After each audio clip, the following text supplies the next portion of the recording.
Hello students, आज हम देखने जा रहे हैं जॉन स्टुअर्ट मिल या जेएस मिल। बेंथम के उपयोगितावाद को हम देख चुके हैं। जॉन स्टुअर्ट मिल भी उपयोगितावादी विचारक के तौर पर जाने जाते हैं। जेएस मिल या जॉन स्टुअर्ट मिल का टाइम था 1806 ईस्वी से लेकर के 1873 ईस्वी। ये इंग्लैंड के विचारक थे। इनकी प्रसिद्धि के आधार कि इन्होंने बेंथम के उपयोगितावाद में संशोधन किया और उसको एक नए तरीके से प्रस्तुत किया। ये स्वतंत्रतावादी विचारों के लिए जाने जाते हैं और स्वतंत्रता के मुखर प्रवक्ता के रूप में, प्रबल प्रवक्ता के रूप में जाने जाते हैं। इन्होंने प्रतिनिधि शासन संबंधी विचार भी व्यक्त किए। लोकतंत्र के प्रमुख समर्थक थे, हालांकि उसमें कुछ सुधार चाहते थे, पर प्रमुख लोकतंत्रवादी के रूप में ये जाने जाते हैं। एक महान दार्शनिक, स्वतंत्रता के पुजारी, व्यक्तिवादी चिंतन के सिरमौर और अर्थशास्त्री और न्यायविद भी थे। पर ये विशेष रूप से हमारा जो सरोकार है, हम बेंथम के उपयोगितावाद में जो उन्होंने संशोधन किए वो देखेंगे। उनके स्वतंत्रता संबंधी विचार जिनके लिए वो बहुत ज़्यादा फेमस है वो देखेंगे, और प्रतिनिधि शासन संबंधी उनके विचार जो उन्होंने लोकतंत्र के समर्थन में कहे और लोकतंत्र के अंदर कुछ जो सुधार चाहे वो हम देखेंगे। मिल का संक्षिप्त जीवन परिचय देख लेते हैं। इनका जन्म हुआ था 1806 में लंदन में, और इनके पिता जेम्स मिल थे। ये भी एक प्रसिद्ध उपयोगितावादी थे। वो बच्चों को स्कूल के बजाय घर पर शिक्षा देने में यकीन करते थे। मिल के साथ भी यही हुआ, और बहुत कम उम्र में ही ढेर सारा अध्ययन वो कर चुके थे। एक एकांत प्रिय और बहुत परिपक्व बन चुके थे। इसकी वजह से वो बेंथम की पुस्तक फ्रेगमेंट्स ऑफ गवर्नमेंट का उनके ऊपर गहरा असर हुआ। बहुत कम उम्र में ही उन्होंने यूटिलिटेरियन सोसाइटी बनाई, जहाँ खुली बहसें हुआ करती थी। पिता ने अब तक ललित साहित्य से रोका हुआ था उनको, पर अब ललित साहित्य के संपर्क में आने के बाद, पढ़ने के बाद, अब मिल महसूस करने लगे कि भौतिक सुख ही सब कुछ नहीं होते, बल्कि भौतिक और आत्मिक सुखों का समन्वय ही असली सुख है। हैरियट टेलर नाम की महिला से मिले, उससे अति प्रभावित हुए और उससे विवाह कर लिया। और उसके बाद मानवीयता और संवेदनशीलता का दर्शन उनके चिंतन में होते हैं, और उसका श्रेय मिसेस टेलर को मिलने दिया। बाद में पत्नी की मृत्यु के आघात के बाद और काफ़ी प्रसिद्धि, एक चिंतक के रूप में प्रसिद्धि प्राप्त करने के बाद 1866 में इलेक्शन लड़े और कॉमन सभा के, मतलब ब्रिटेन की संसद की एक सदन कॉमन सभा के सदस्य बने, जहाँ पर उन्होंने संसद में महिला मताधिकार, अल्पमत के प्रतिनिधित्व और खुले मतदान का समर्थन किया। उनके विचार बहुत प्रगतिशील थे, चेंज लाने वाले थे, इसलिए रूढ़िवादी लोगों को पसंद नहीं थे। वो इसका मिल का विरोध करते थे। तो नेक्स्ट जो इलेक्शन हुए उसमें मिल खड़े हुए पर हार गए, और 1873 में उनका निधन हो गया। उनकी प्रसिद्ध बुक्स जो काफ़ी फेमस है, पहली जो सबसे ज़्यादा प्रसिद्ध है, ये हम देख रहे हैं, पहली सबसे प्रसिद्ध बुक ऑन लिबर्टी, जो स्वतंत्रता से रिलेटेड है, स्वतंत्रता संबंधी विचार इसमें है। काफ़ी और भी उन्होंने बुक्स लिखी, पर उसमें से भी हम यूटिलिटेरियनिज्म, जो उन्होंने उपयोगितावाद में जो करेक्शन किए थे, वो यहाँ उनके विचार मिलते हैं। ये भी एक प्रसिद्ध पुस्तक है। और रिप्रेजेंटेटिव गवर्नमेंट, जिसमें उन्होंने प्रतिनिधि शासन संबंधी विचार दिए। तो ये सबसे ज़्यादा फिर भी ऑन लिबर्टी उनकी प्रसिद्ध कृति है। अब हम देख लेते हैं मिल के उपयोगितावादी विचार, या जो मिल ने बेंथम के उपयोगितावाद में करेक्शन किए थे, संशोधन किए थे। या हम स्क्रीन पर देख रहे हैं मिल द्वारा किए गए संशोधन या मिल के उपयोगितावादी विचार, रिवीजन ऑफ यूटिलिटेरियनिज्म।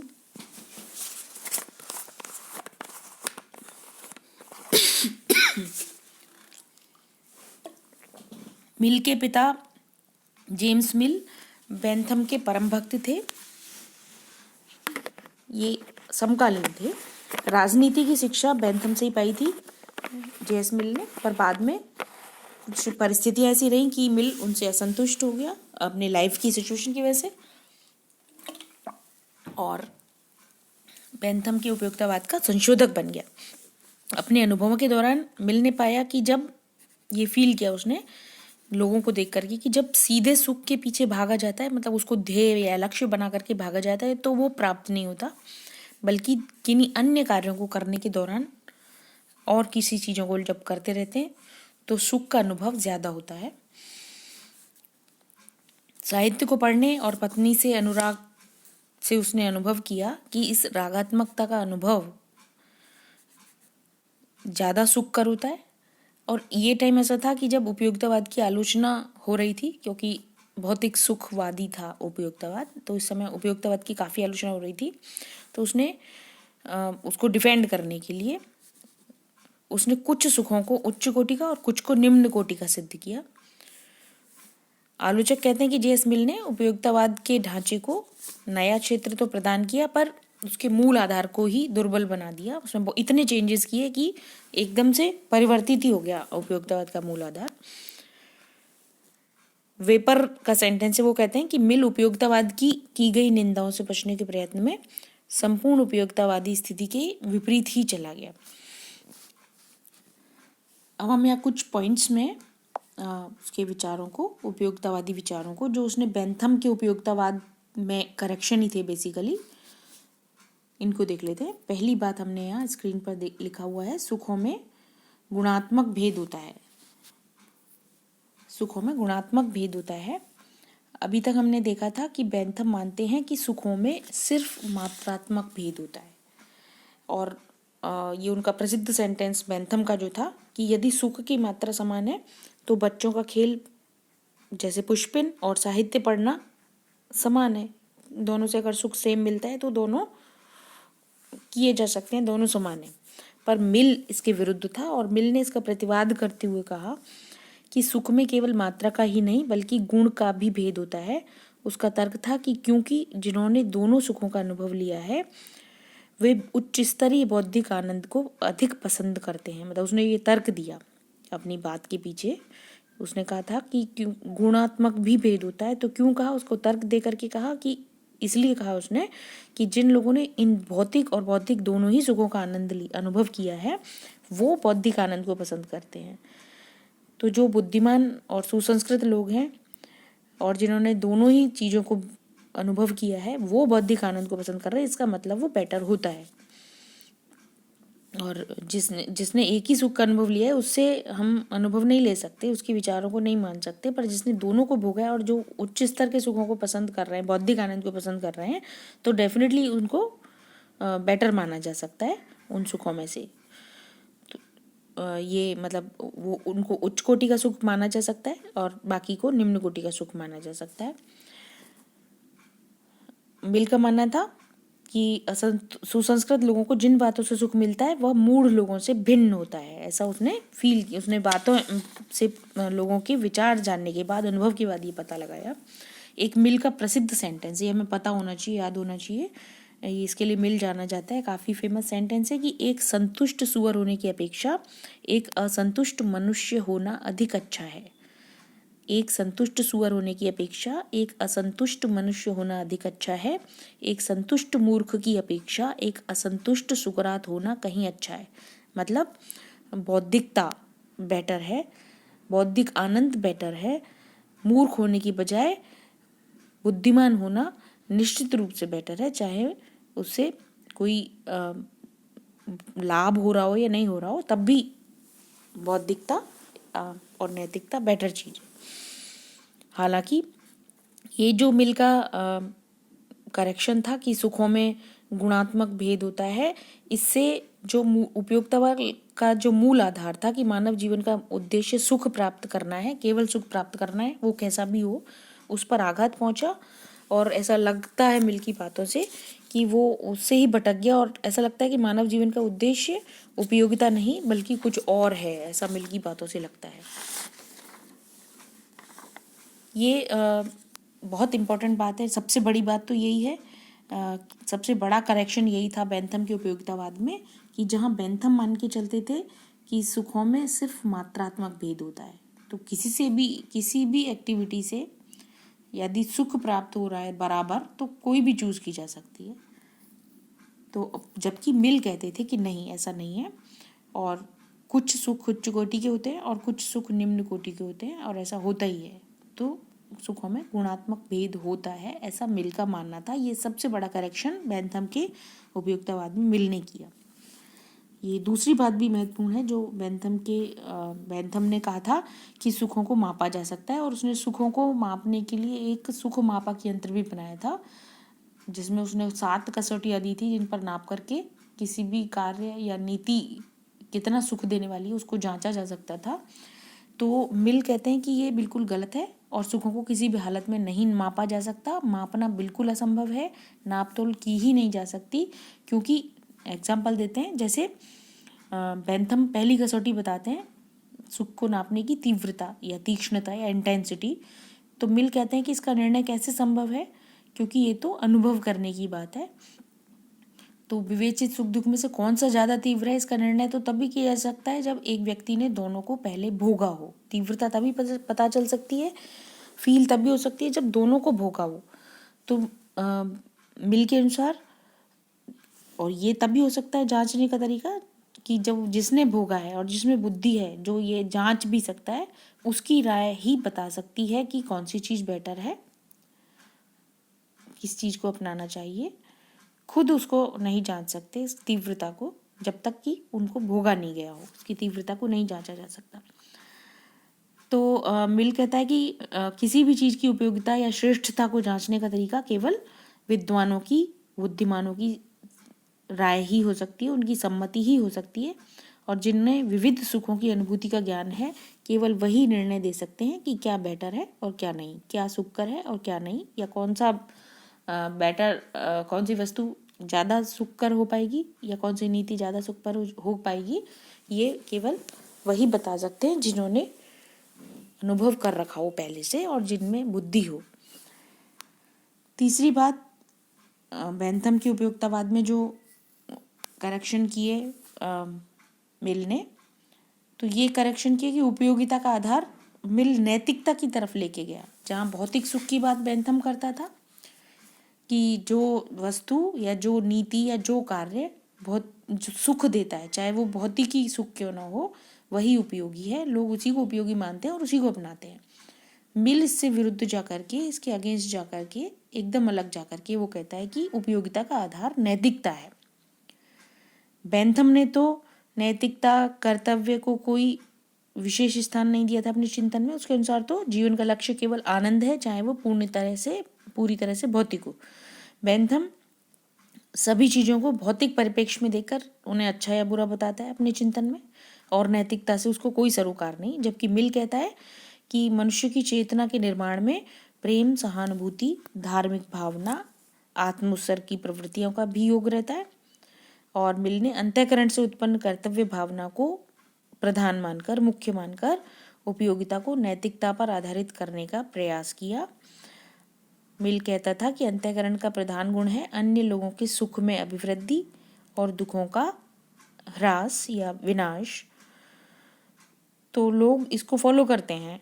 उसका मानना था कि लोगों को इसमें भी सुख मिलता है, नैतिकता में भी सुख मिलता है, दूसरों के सुखों को बढ़ाने में और दूसरों के दुखों को कम करने में भी लोगों को सुख मिलता है। तो यहाँ ये थोड़ा सा चेंज किया मिल ने, और इस सिद्धांत के द्वारा मिल ने बेंथम के जो उपयोगितावाद था उसको एक तरह से नैतिक रूप प्रदान करने का प्रयास किया। और इस तरह से मिल के हाथों में जो उपयोगितावाद अब दिखाई देता है वो उपयोगितावाद ना रह करके बल्कि व्यक्तिगत आचार शास्त्र का एक दर्शन दिखाई देता है। ये डिफरेंट बात उसने कही कि उपयोगिता का आधार नैतिकता है, मतलब केवल भौतिक सुख ही उपयोगी नहीं होते, नैतिकता भी अडॉप्ट करना सुखकर होता है। चौथी बात, व्यक्तिगत हित व सार्वजनिक हित, मतलब व्यक्तिगत सुख या सार्वजनिक सुख में सामंजस्य संबंधी जो बेंथम के विचार थे और उसके लिए प्रयास संबंधी जो बेंथम के विचार थे, उसमें भी दोनों के विचारों में अंतर है। यहाँ भी मिल ने कुछ करेक्शन किए, मतलब व्यक्तिगत हित और सार्वजनिक हित या सुख में सामंजस्य और उसके लिए प्रयास संबंधी दोनों की मान्यताओं में अंतर है। बेंथम व्यक्तिगत सुख और सार्वजनिक सुख में सामंजस्य के लिए 4 प्रकार के दंड का उल्लेख करता है: भौतिक, राजनीतिक, नैतिक और धार्मिक दंड। मतलब जब इनमें क्लैश हो व्यक्तिगत सुख और सार्वजनिक सुख में, तो क्या करना चाहिए। तो जब सार्वजनिक सुख लाना हो, तो जब कोई व्यक्ति सार्वजनिक सुख के बजाय व्यक्तिगत सुख को तरजीह और सार्वजनिक सुख उससे इफेक्ट हो रहा हो, तो फिर भौतिक, राजनीतिक, नैतिक और धार्मिक दंड के द्वारा सार्वजनिक सुख को प्राप्त किया जा सकता है। मतलब उन असामाजिक तत्वों को दंड के माध्यम से सार्वजनिक हित की तरफ लगाया जा सकता है। पर मिल इन दंडों को केवल बाहरी बंधन मानता है और अस्थायी मानता है, टेम्परेरी मानता है। मिल अधिकतम व्यक्तियों के अधिकतम सामूहिक सुख को लक्ष्य मानता था। मतलब मानता तो वही था, अधिकतम व्यक्तियों का अधिकतम सुख, पर सामूहिक हो तो और अच्छा है। उसका मानना था कि आंतरिक दंड भय, मतलब ये बाहरी जो 4 दंड बेंथम ने गिना, इसकी बजाय आंतरिक दंड भय, जिसे वो अंतःकरण कहता है, ज़्यादा स्वाभाविक और शक्तिशाली होता है। और उसके अनुसार प्रत्येक व्यक्ति में मानव जाति के सुख की भावना रहती ही है। ऐसा ये मिल का अपना दर्शन था कि वो व्यक्ति को ऐसा मान के चलता है कि व्यक्ति में मानव जाति के सुख की भावना रहती ही है और उसको उस भावना को और बढ़ाना चाहिए। और क्योंकि वो मानता है कि ऐसा होता ही है, तो वो कहता है कि प्रत्येक का सुख सबका कल्याण करने में है, इसलिए इन सुखों में विरोध होता ही नहीं है, व्यक्तिगत सुख और सार्वजनिक सुख में। तो इस प्रकार कोई क्लैश होता ही नहीं है, और अगर होता भी है तो व्यक्ति को अंतःकरण गाइड करता है और उसको उसकी बात माननी चाहिए। इस प्रकार मिल ने व्यक्ति को एक श्रेष्ठ और नैतिक प्राणी बताया और समाज के प्रति उसे कर्तव्यमुख रहना चाहिए, अपना स्वार्थ को त्याग देना चाहिए और सार्वजनिक सुख के लिए उसको प्रस्तुत रहना चाहिए अंतःकरण की बात मान करके। यहाँ मिल ने इस तरह से कुछ टर्न किया अपने विचारों को बेंथम से अलग जा करके। मतलब उसने कहा कि ये विरोध होता ही नहीं है व्यक्तिगत और सार्वजनिक हित में, और होता भी है तो अंतःकरण व्यक्ति को मार्ग दिखाता है। दोनों की स्वतंत्रता संबंधी धारणा में अंतर है। बेंथम के अनुसार तो मनुष्य स्वतंत्रता से ज़्यादा सुरक्षा चाहते हैं। स्वतंत्रता उसका परम ध्येय नहीं है, केवल मनुष्य सुख चाहते हैं, सुरक्षा चाहते हैं। सुरक्षा में उसे ज़्यादा सुख मिलता है, इसलिए स्वतंत्रता के बजाय वो सुरक्षा को पसंद करते हैं। स्वतंत्रता ठीक है, कोई उनका चरम ध्येय नहीं है, और स्वतंत्रता उपयोगिता की अनुगामिनी होती है, ऐसा बेंथम मानता है। पहले से ऐसा ही मानने की अवधारणा चली आ रही थी, पर मिल ऐसा नहीं सोचते। मिल बहुत बड़े प्रकांड स्वतंत्रवादी हैं और वो कहते हैं कि स्वतंत्रता का अपना महत्व है, स्वतंत्रता स्वयं साध्य है, और तर्क देते हैं कि सच्चा सुख केवल भौतिक संतुष्टि में नहीं है, वो चरित्र के विकास से प्राप्त होता है, बौद्धिकता से प्राप्त होता है। बौद्धिक आनंद महत्वपूर्ण होता है। उच्च चरित्र का व्यक्ति ही उच्च कोटि के सुख का अनुभव कर सकता है, ऐसा मिल मानता था।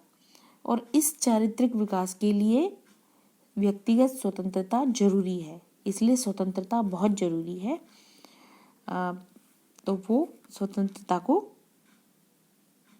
ध्येय मान करके चलते हैं, केवल अनुगामी मान के चलते हो। बेंथम की तरह ऐसा नहीं था, उन्होंने स्वतंत्रता को एक इम्पोर्टेंट प्लेस दिया। ये उनके स्वतंत्रता संबंधी धारणा हमने देखी। 5वीं स्वतंत्रता संबंधी धारणा। संपत्ति के अधिकार में भी दोनों के विचारों में भिन्नता है। बेंथम व्यक्ति की संपत्ति के अधिकार को महत्व देते हैं और आर्थिक क्षेत्र में राज्य के कम हस्तक्षेप को चाहते हैं। पर मिल ने कहा कि मिल जो बहुत बड़ा महान स्वतंत्रवादी था, स्वतंत्रवादी होते हुए भी मिल संपत्ति के अधिकार को सीमित करके मजदूर वर्ग और कमजोर वर्ग और बच्चों, स्त्रियों के कल्याण के लिए राज्य का हस्तक्षेप चाहते हैं। ये उलट बात दिखाई देती है। तो वो मिल वैसे तो घोर व्यक्तिवादी है, पर इस संपत्ति के अधिकार के मामले में क्योंकि वो उसको सीमित करवा सकता है राज्य के द्वारा कमजोर वर्ग के फेवर में, तो वो समाजवाद की तरफ जाता यहाँ पर दिखाई देता है। तो ये बेंथम से डिफरेंट विचार थे उसके, या इसको लेकर के निष्कर्ष रूप में कह सकते हैं कि मिल ने बेंथम के उपयोगितावाद का स्वरूप बदलकर उसे नैतिक आवरण प्रदान किया और ऐसा करते समय वो बेंथमवाद से काफ़ी दूर हट गया, पर वह नवीन रूप ज़्यादा आकर्षक है। मिल के हाथों में व्यक्ति केवल अपना सुख चाहने वाला नहीं रह गया, बल्कि दूसरों का सुख चाहने वाला नैतिक श्रेष्ठ प्राणी बन गया, और राज्य भी भौतिक सुख के बजाय नैतिक सुख प्रदान करने वाली संस्था बन गया। वेबर कहते हैं कि मिल ने उपयोगितावाद की रक्षा अवश्य की, पर समस्त उपयोगितावादी दर्शन का त्याग करके, मतलब काफ़ी चेंजेस मिल ने इसमें कर दिए। इसमें भी हमें सबसे ज़्यादा जो जानने वाली बात है वो शुरू के 2 पॉइंट्स हमने यहाँ देखे थे कि सुखों में गुणात्मक भेद होता है, ये मिल ने कहा, जबकि बेंथम कहते थे कि सुखों में मात्रात्मक भेद होता है। बेंथम कहते थे कि सुखों को नापा जा सकता है और एक नापतोल का सुख मापक यंत्र भी बनाया। मिल कहते हैं किसी भी हालत में सुखों को नापा नहीं जा सकता, इस तरह से भौतिक तरीके से बिल्कुल नहीं नापा जा सकता, और केवल विद्वान जिन्होंने दोनों सुखों को अनुभव किया है, अनुभवी लोग, बौद्धिक लोग ही तय कर सकते हैं कि किस में सुख ज़्यादा है, किस में नहीं, कौन सा सुख बेटर है, कौन सा नहीं। उपयोगिता का आधार भौतिकता नहीं, नैतिकता है। मतलब केवल भौतिक सुख ही उपयोगी नहीं होता, नैतिकता भी उपयोगी होती है। व्यक्तिगत हित और सार्वजनिक सुख में कोई विरोधाभास नहीं है, क्योंकि मनुष्य नैतिक श्रेष्ठ प्राणी होता है। वो दूसरों का सुख में भी सुख का अनुभव करता है और दूसरों के सुख को बढ़ाना चाहता है, तो कोई भेद नहीं है। और जो बेंथम के दंड जो उसने बताए थे बेंथम ने, उसके बजाय मिल अंतःकरण पर ज़्यादा यकीन करता है।